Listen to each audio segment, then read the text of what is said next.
Era el portavoz del Ministerio de Exteriores de China con la respuesta que ha dado China a este aumento sistemático de aranceles hacia la nación asiática por parte de Estados Unidos. Los chinos, al parecer, no quieren retroceder o no van a retroceder de acuerdo a los anuncios que han hecho los funcionarios de ese país. Entonces llega el momento de analizar quizás los elementos más complejos de esta guerra comercial, porque lo cierto es que a pesar de que China es el contrincante principal desde el punto de vista económico de Estados Unidos, hay una interdependencia entre las dos grandes economías del mundo. Seguimos conectados con Damián Sichero, analista internacional, para entender ahora, Damián, la situación con China. Esto yo creo que es muchísimo más complejo que estos aranceles del 10% a los países del mundo.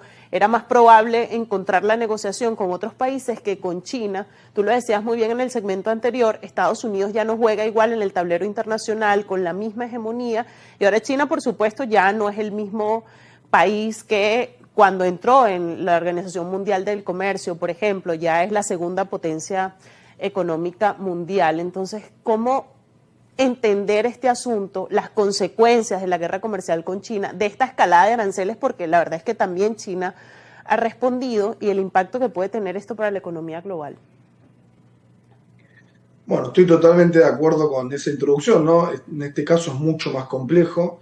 Es lógico que Estados Unidos pueda llegar a algún tipo de acuerdo con, por ejemplo, Japón, la Unión Europea, incluso la India, porque más allá de la presencia de Trump siguen siendo aliados. Pero con China la situación es mucho más justamente compleja. Como mencionaba en el bloque anterior, a ver, con China hay una competencia sistémica, hay una competencia respecto a quién realmente va a ser el país más poderoso del mundo en los próximos 100 años, si va a seguir siendo Estados Unidos, si China lo va a reemplazar. Y esto lo sabe tanto Estados Unidos como China. Justamente como China sabe que estos aranceles van mucho más allá de lo económico, no está dando el brazo a torcer, porque sabe que esto no se resuelve nada más con un acuerdo comercial. Es más, es probable que aunque haya alguna especie de acuerdo, las tensiones sigan, y en Pekín eso lo tienen muy en claro. Saben que en realidad Estados Unidos está apuntando a tratar de quitarle poder. Respecto a la parte comercial, Estados Unidos tiene un déficit de unos 200.000 millones de dólares con China, pero esto es muy difícil de dar vuelta y simplemente se explica en que la sociedad norteamericana es muy consumista, consume muchísimos bienes, y esos bienes son mucho más baratos de hacer en China que en Estados Unidos.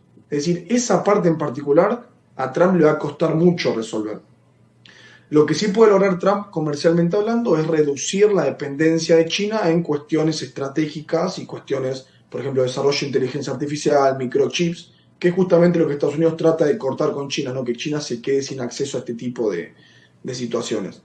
Pero en realidad, vuelvo a insistir, esto va mucho más allá de lo comercial, es una cuestión de quién va a liderar el mundo a futuro. Y por eso China también, en cierto sentido, dice, bueno, vamos a ver quién tiene, digamos, más agallas y ver quién llega más lejos. Nosotros tenemos que recordar que China tiene cierta, digamos, cierto complejo en su trato con Occidente, por lo que son esos famosos tratados desiguales del siglo XIX, cuando muchas potencias occidentales básicamente se abusaron de China. Y en China entienden que ese siglo de la humillación no puede volver a repetirse.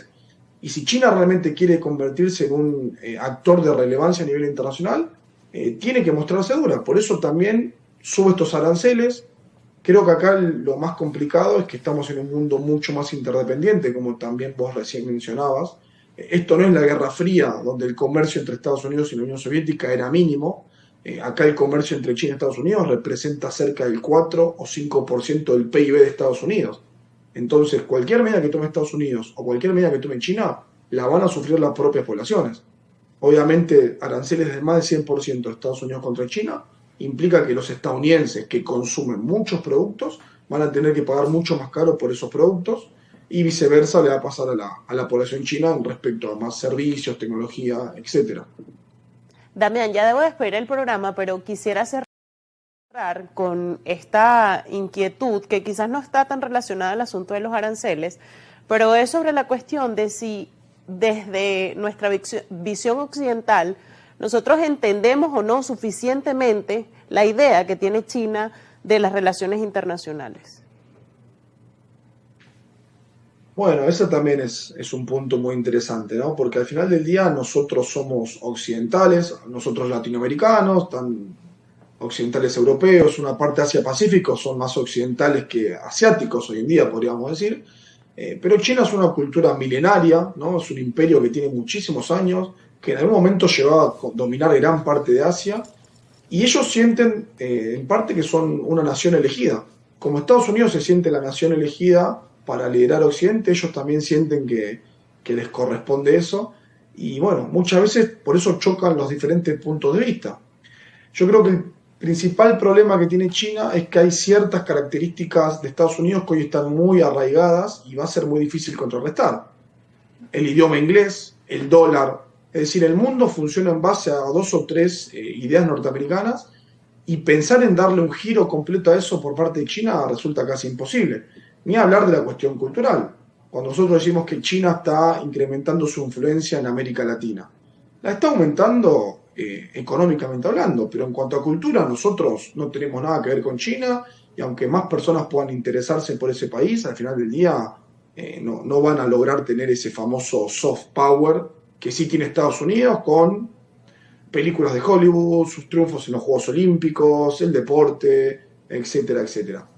Entonces, bueno, para redondear un poco la idea, creo que China ve el mundo de otra manera, y por eso también Estados Unidos tiene que de alguna manera adaptarse a cómo China ve el mundo.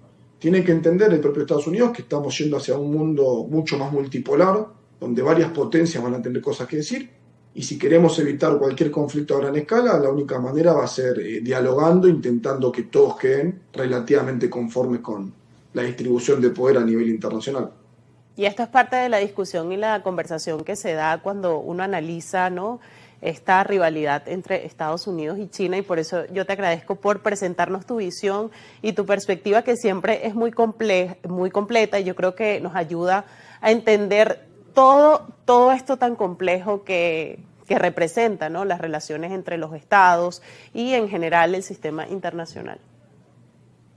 Bueno, muchas gracias a ustedes por darme el espacio, y como siempre es un placer compartir estos minutos con ustedes.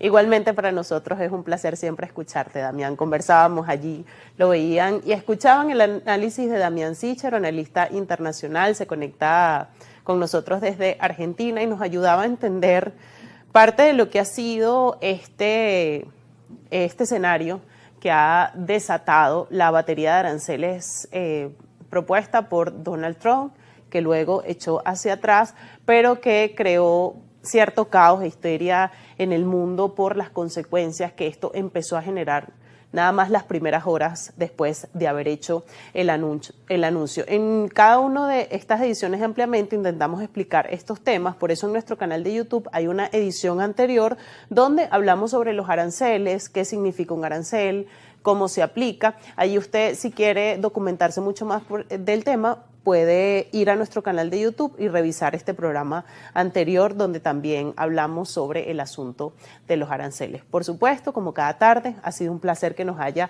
acompañado. Esperemos que pase un feliz domingo.